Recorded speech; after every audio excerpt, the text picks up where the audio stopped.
Hey guys, what's up? Bobby Tulu Knives. Now, most of you guys are familiar with that sucker. Beautiful, beautiful Glock 17. Carried this gun for quite a while, every day. Great gun. And just so you're all aware, if you look down, the gun is safe. One in a chamber. Let's see if we can get a shot of that. Round in the chamber. You can also tell by the indicator sticking up right there. See that? Little lump. Okay, so hollow points, but of course, gun is safe. Now, trade off the bug, and I did a little bartering, got a little money.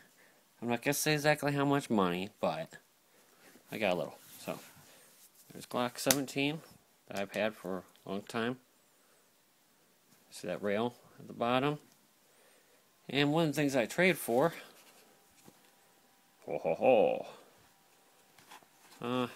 extra magazine. Of course, the guy who had this took a defensive gun class.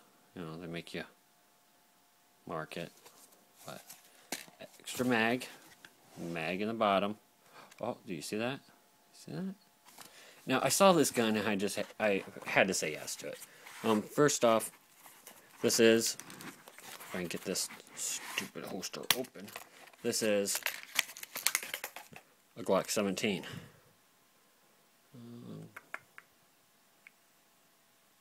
9x19, Glock 17. And this gun is not safe. I cannot make myself safe with this gun. It is empty. Now if you look at what they did, they took some kind of epoxy, filled in underneath. Let me get this light off because I think it's making it worse. If you look at mine, you see that hole right there? Got that hole. See the jimping? They went ahead and shaved the back off of it.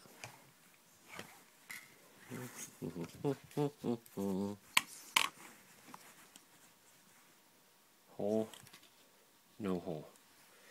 They shaved it down. They had an air pocket right there. So I'm going to go back through, redo that. They shaved it down pretty far, too. Redo that. All that. I do not like it when I bump guns. And just make it pretty. This is a Gen 1, as you can see. Glock 17. This is what got the party started on the whole Glock 17 craze. So, I got a Uncle Mike's crappy holster, which I'll never use. 2 more mags. Don't know if they're any good. Have to go and fire them and see how it does. Haven't fired this either. I'll have to take this out, fire it, see how it goes. Look at that big bulky safety on that Gen 1. Or I'm sorry, not safety. Slide release. And you got that one. Look at that slide release. Nice and pretty. Nice and big and ugly. So I'll be probably replacing that sucker. Haven't even broke it down yet. Haven't. Let's see. Haven't checked out the barrel. I just saw it and just went with it. It is really dirty. Man, this gun hasn't been fired in a long time. And it was left with dirt. And this gun has not been fired. Oh. In a very long time. Now, if you look at this, look at mine, see that hollow point staring up at you? But look at mine. I haven't cleaned mine in a while. Not since I last shot it. You see that dirt line? That's part of the groove. Notice all around. That's not rust. Yeah. When I took my class in state of Arizona, there's a retired police officer from Maumee, Ohio, and teaching the class. I'm from Toledo, Ohio, so that was kind of neat. And he talked about how, I believe he had carried a 23, a Glock 23, and he would clean that thing once a year. Period. He would totally disassemble the gun down and clean it all once a year. That's it. Nothing else. And he had the gun for quite a long time, so we'll see. Just glancing in there, it looks pretty freaking dirty. But I was anxious to get rid of the bug, and that's what I did. So, got that. And I got a little Kel-tec. Look at that. Little baby gun. Little Aiden's thinking I'm talking to him, huh? This one, again, is not safe either. I'm not going to do a safety check.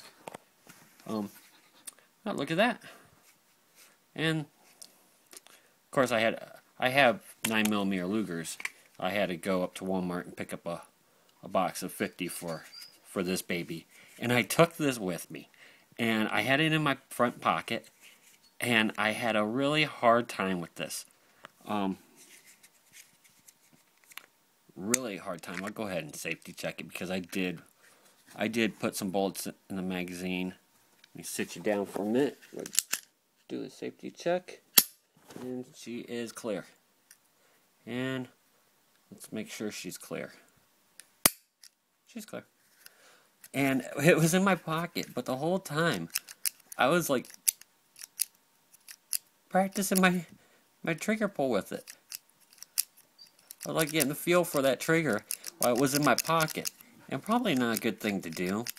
I mean, I didn't have any ammo in it whatsoever.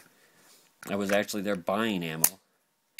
And this little Kel-tec, man, I was just having the greatest time with this little guy. So, and that is you can't really see it.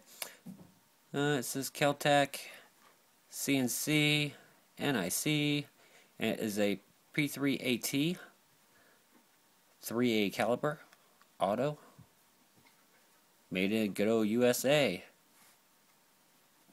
made in Florida.